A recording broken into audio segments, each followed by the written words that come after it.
it's not normal for women to just lose their sex drive, and yet that happens to millions of women as they go through these periods of hormone change. And I think it's very important for couples to know that there are answers and there is help available. In the first place, there are a number of hormone factors that can rob women of their sex drive when they start losing these hormones, particularly estradiol and testosterone. And the sad part is that when women go to their doctor and describe having problems sleeping or feeling moody or saying, I don't have any interest in sex anymore, a woman's doctor is more likely to diagnose her as being depressed and give her Prozac or Paxil or Effexor or Cymbalta or Lexapro.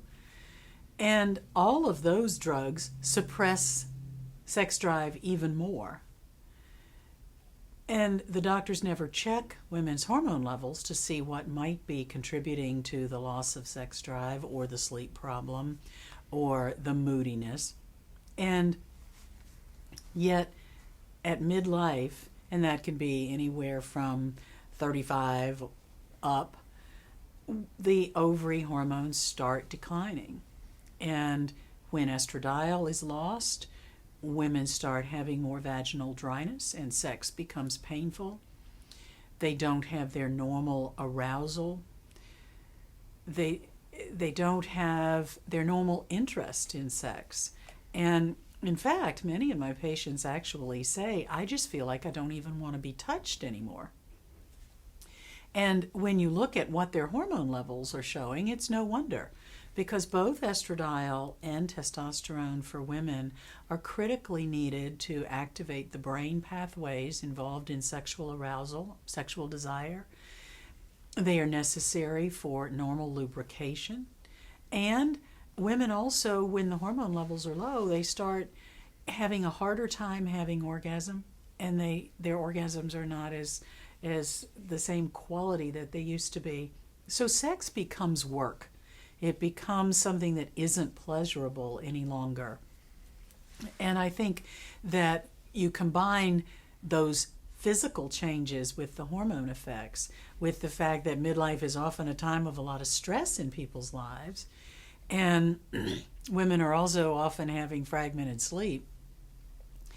And so they wake up tired, they're stressed, they're working, they have kids, have teenagers, or you have aging parents, and there's so much going on in people's lives that the loss of the hormones become compounded by life stresses. And sex is often the last thing on a woman's mind at that point.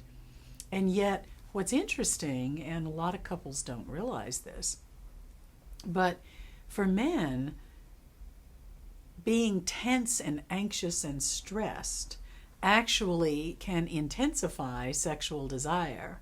So for a man, life stress often increases their desire for sex, and it becomes a stress reliever. Whereas for women, the reverse is true, that if they're stressed and tense, it's actually harder for a woman to become aroused.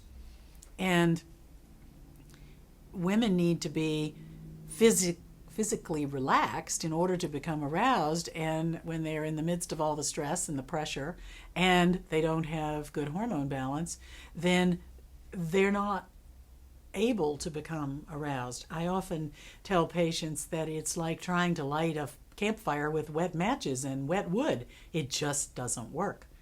So one of the things that we do in my practice is measure the hormone levels at certain times of the cycle.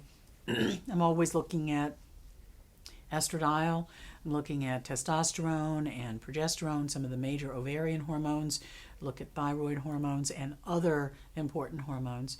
And then I can actually help women and their husbands see what are some of the factors that are very real physical changes that contribute to this loss of sex drive, and help women know that there are options to restore the hormone levels to what they should be for optimal function. And it's really quite rewarding to help people find that it's not a relationship problem. It's not that she doesn't love you anymore. It's something physical happening in her body coupled with life stress that we can help with. I've written a book on it called The Savvy Woman's Guide to Testosterone, Restoring Sexuality, Strength, and Stamina. And the hormones play a role in all of those areas of a woman's life. And I think it's a shame for women not to have the help that they need, particularly when it's affecting a relationship like you've described.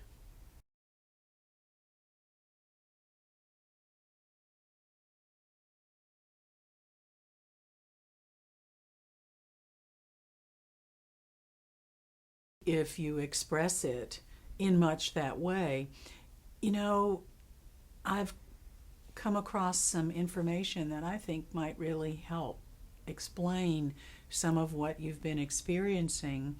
I had been thinking that maybe it was something I was doing wrong, but I think there's something physical going on here, and I'd like to help you get answers that may help you feel better and help us enjoy each other again.